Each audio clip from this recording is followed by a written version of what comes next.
Mbak Mona mau kan senang-senang sama aku?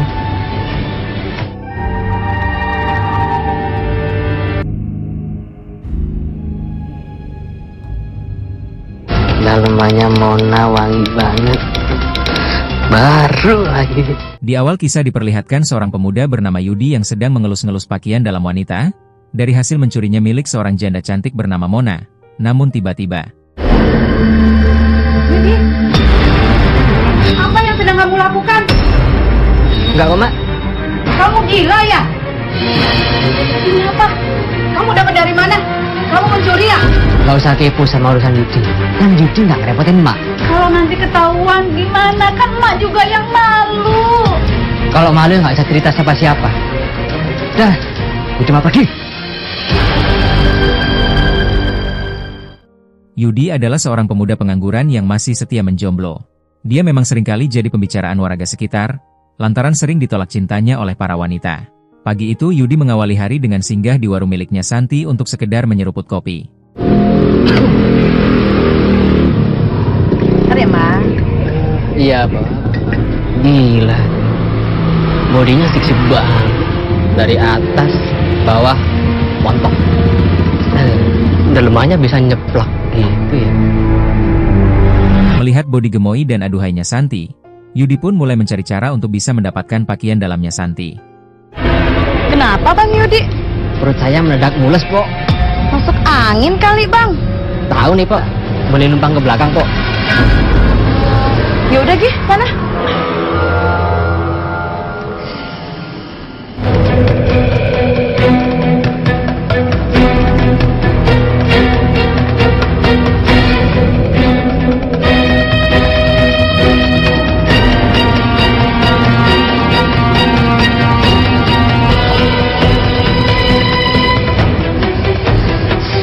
Biarnya Pok Santi ya.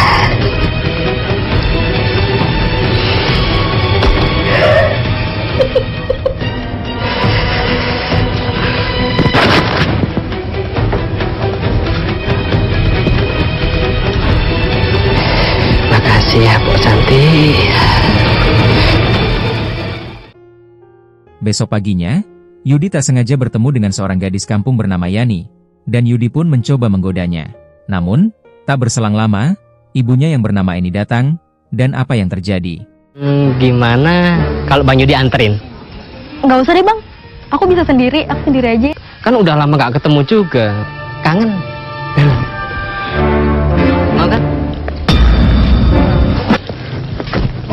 Hei, Yudi.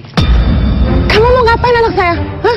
Enggak kok, orang saya cuma mau nganterin Yani ke rumah temannya, ya kan Yan? Kamu denger ya? Anak saya itu nggak suka sama kamu, apalagi saya. Jadi kamu jangan coba-coba deh PDKT sama anak saya. Paham nggak kamu? Bu, lagian ke apa sih yang kamu harapin dari pengangguran kayak begini nih? Kok ibu ngomongnya jadi ngehina gitu? Rezeki udah ada yang ngatur, Bu. Sekarang boleh saya pengangguran, tapi besok siapa yang tahu? Alah, nggak usah banyak ngomong. Mendapat perlakuan kurang mengenakan dari Bu Eni, menjadi titik awal sebuah rencana bagi Yudi, untuk mendapatkan benda paling pribadi milik Yani dan Bu Eni. Awas, lihat aja nanti. Gue gunting dalam hati.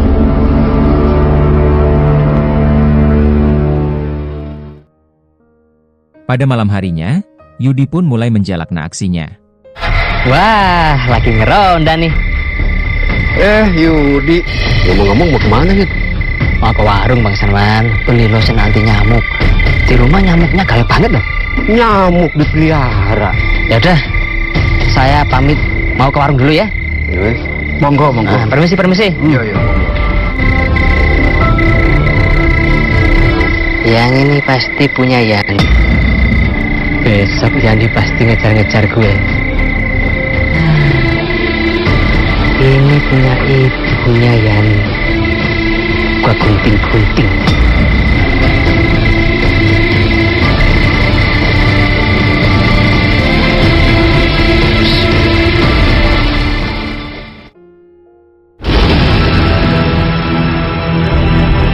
Kamu curi daleman siapa lagi tuh, Yudi?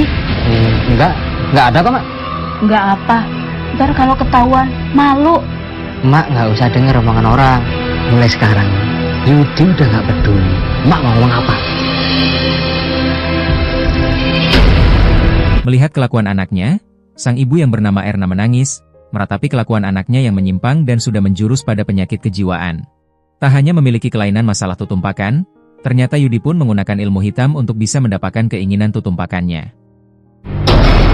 Yani, mulai besok kamu bakal jadi milik aku. Besok paginya, sewaktu mau ambil jemuran di belakang rumah, Bu Eni dibuat kaget bukan kepalang, karena melihat pakaian dalam miliknya sudah dalam kondisi rusak. Yani! Yan! Sini cepetan ah. Aduh, apa sih Bu teriak-teriak? Ini kamu lihat deh, ada orang sakit jiwa nih yang nyobek-nyobek BH ibu nih, lihat. Nih, celana dalam ibu juga nih. Siapa sih? Celana dalam Yani juga hilang.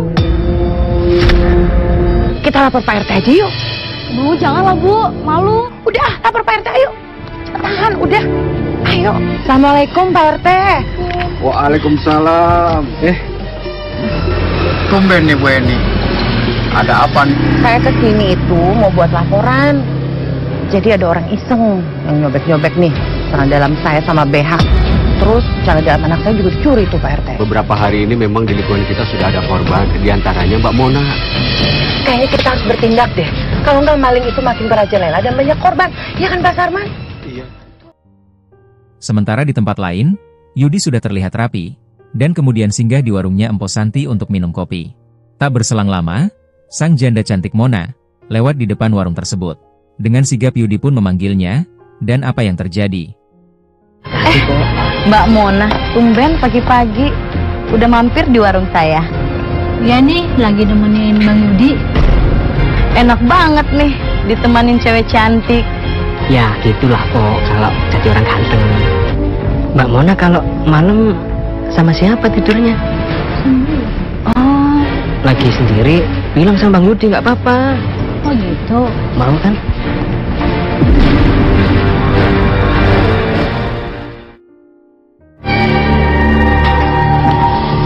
Sudah sampai nih. Bukan pintunya dong, Mbak.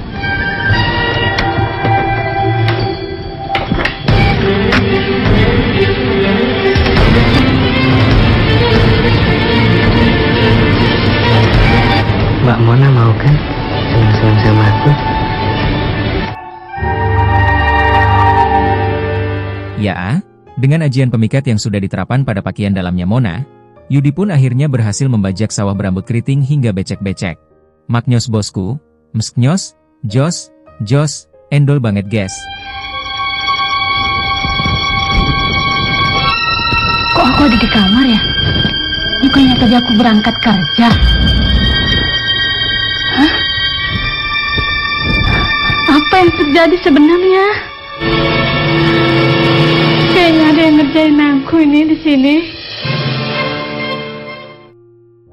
Setelah berhasil dengan Mona, kini target Yudi selanjutnya adalah Yani, cewek yang selama ini diidam-idamkannya.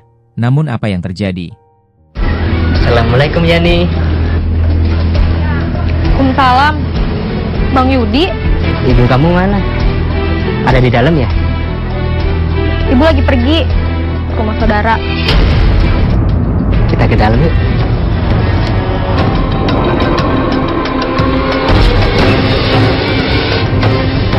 Kamu cantik banget hari ini, Yan. Makasih. Kamu mau kan bikin abang bahagia?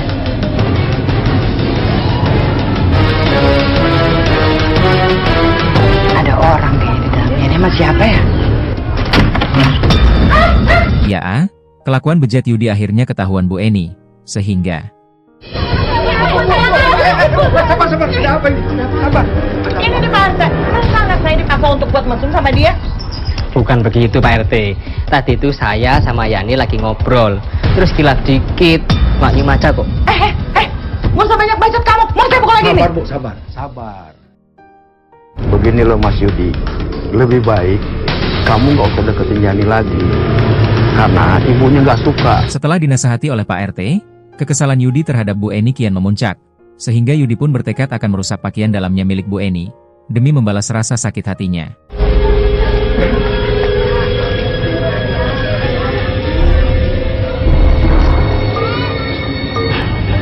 Rasain.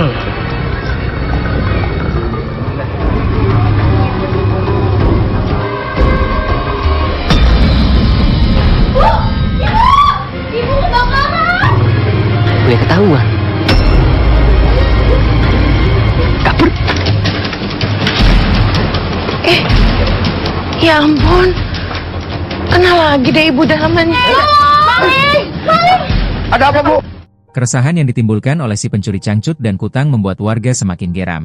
Hingga akhirnya, warga pun mendesak Pak RT untuk melaporkan kejadian ini pada polisi. Pak RT, kayaknya kita harus lapor polisi deh Pak. Ini udah nggak bisa didiemin lagi. Saya akan lapor ke pihak yang berwajib, Bu. Dan di akhir cerita, setelah melakukan penyelidikan serta laporan dari warga, polisi akhirnya berhasil menangkap si penjahat cangcut dan kutang tersebut. Atas perbuatannya tersebut, Yudi pun kini harus mempertanggungjawabkannya di balik dinginnya tembok penjara. Tamat dengan ending yang sangat membagongkan.